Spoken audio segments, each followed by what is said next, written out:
Hi guys, my name is Vlatka and welcome to my channel. It's been a while since I last filmed this kind of video. Why? Well, let me give you a backstory. I mentioned on my Instagram profile my voice evolution in my YouTube videos, how it sounded completely unnatural in the first few videos, then a bit better around my 7th video, and then natural from 19th video onwards. And that's because starting a YouTube channel was a big step out of my comfort zone. What with making sure that everything is filmed to perfection, like making sure that the lighting is perfect, that my hands and nails look perfect, or that I do not make any mistakes while noting.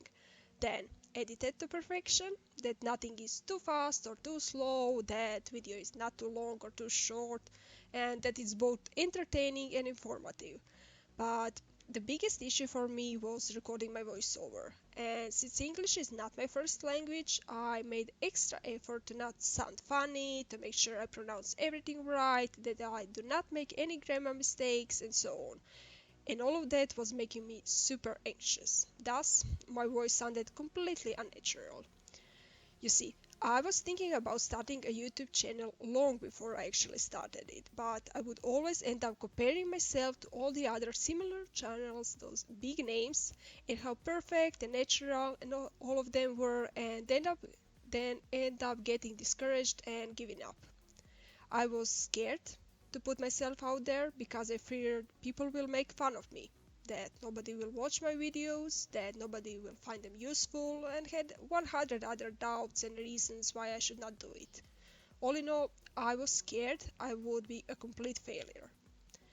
But there were so many requests from you to explain how I do this or that, to give them tips and so on, that I somehow gathered my courage and said to myself, just do it. It doesn't matter how it would turn out, just try it and see how it goes, one video at a time. And sure, it was scary. And I still look at those first few videos I made and cannot help but find a million things I would do differently now. But every positive comment I got from you meant I was doing something right. And it didn't matter I said something incorrectly, or that I made a mistake and needed to fix it, or that my voice sounded funny. What pushed me forward were your positive reactions. And with each new video, I gained more confidence and it became more natural to me. And somehow, filming tutorials became part of my comfort zone, no matter how unbelievable that sounds. But filming tutorials and filming these types of videos where I just speak about something, some generic topic where there is no pattern to what I need to do, where I became more personal, and no matter how funny that is going to sound to some, is another step out of my comfort zone and it's scary. And those same doubts and reasons why not to do it again popped up in my head and I postponed actually doing it. So yeah, that's the reason why I've done this type of video only once so far, even though I want to do it more and I hope to do it more. I want to share with you more about me. I want you to get to know me better. I want to share my story, mostly because I believe there are so many of you who feel the same, who want to out of their comfort zone, but it's scary. And it is, but it is also worth it in the end. You just need to live through those uncomfortable feelings at the beginning, all the new things you need to try and learn, and there are plenty. But what helped me in the beginning was definitely preparation. So, let me talk a bit about starting my YouTube channel.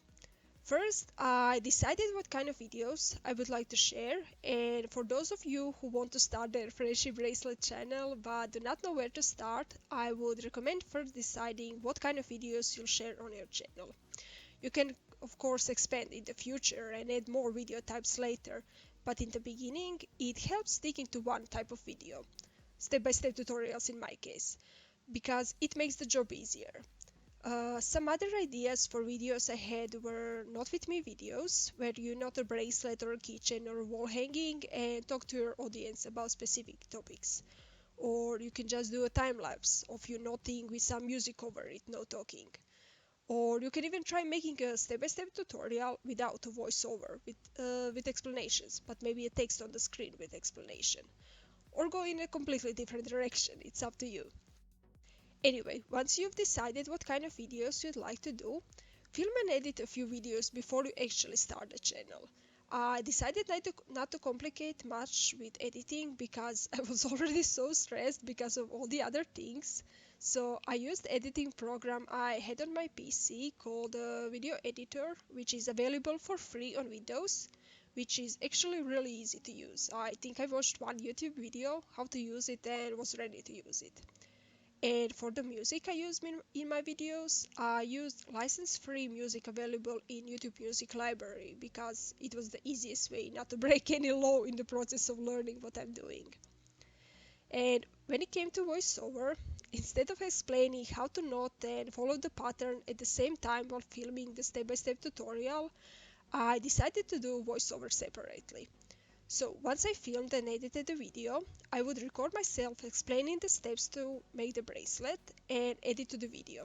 Again, it is easier for me that way because I have more control and I fear my filming process would be 5 times slower if I do it all at once due to my perfectionism and starting over and over again because I would not be satisfied with the way I explain something, which was the problem for me in the beginning this way as well.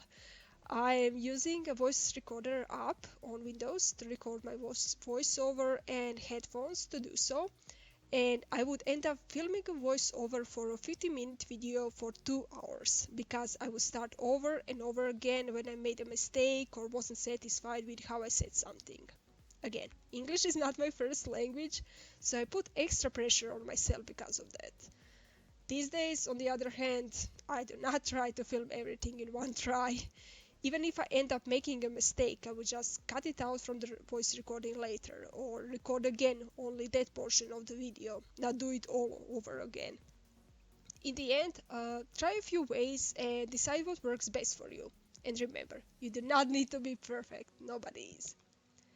And when it came to actually creating my channel and the whole process of posting the videos on YouTube, I checked a few tutorials on YouTube how to do so, from creating the thumbnail, using keywords, adding descriptions and subtitles, all of that.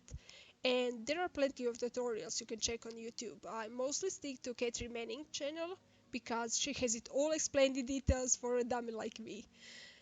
And once I set it all up and was ready to start sharing my tutorials, I had a few videos prepared in advance. And that's what I do even now. I like to film a few videos in advance, and I even have a checklist in Excel sheet where I track all the things I need to do for each video, like is the video filmed, is it edited, is voice recording done, have I created a thumbnail, come up with a title, description, keywords, have I added subtitles, automatic chapters, and so on. And where I actually track which videos I already filmed, on which date I'll share them, and what video ideas I have, just so that I do not forget about them. Because many times I see something, bracelet technique and so on, and I think about the way I would do it differently, but then forget all about it if I do not write it down. Or I'm trying something new, and if I do not write down the process, I may forget it as well. You have no idea how many times it happened to me, or even making a bracelet for a tutorial and not writing down how long were the strings I used. That is even worse. So, once your video is out, try not to track how many views and likes and comments your videos have. I know it can be difficult and I still catch myself doing it sometimes, but I try not to because it makes me start doubting why am I even doing it? Why nobody likes my videos? Should I give up? And so on. But all it takes is for one person to find your video useful, for one person to like what you are doing, and above all else, for you to find joy in what you are doing, for it to make sense. So, even if you are not growing at the speed you first imagined you would grow, do not get discouraged. Just stay on the track and do what makes you happy. Anyway, I haven't spoken about the way I organize my thread at all, so let me speak about that for a bit. So, I tried a few different ways of storing and organizing my threads. I used bobbins and I stored it in jars for some time and then ended up using these thread boxes I got from a very nice lady who works at the local store where I buy most of my thread. They are actually boxes in which they receive thread when they order it from the manufacturer. And since they do not know what to do with them once all the thread from it is sold, she gave me some. And I now use it to store my thread. I try to be as neat with my thread as possible and stay organized, but you know how it is sometimes. Before you even know it, there is a mess all around you. But I try to stay organized as much as possible anyway. And I have separate larger box for the more affordable threads I got on Amazon and AliExpress and some other types of thread. But these I keep like this, organized by colors. These are actually Anchor and thread called Ljubica, made in Croatia, which is really good. I like working with it. Anyway, how do you keep your thread organized? Let me know in the comment section below or via Instagram. If you found this video useful, like and comment, and don't forget to subscribe and turn on notifications so you do not miss my new tutorials. Not with you next week. Bye!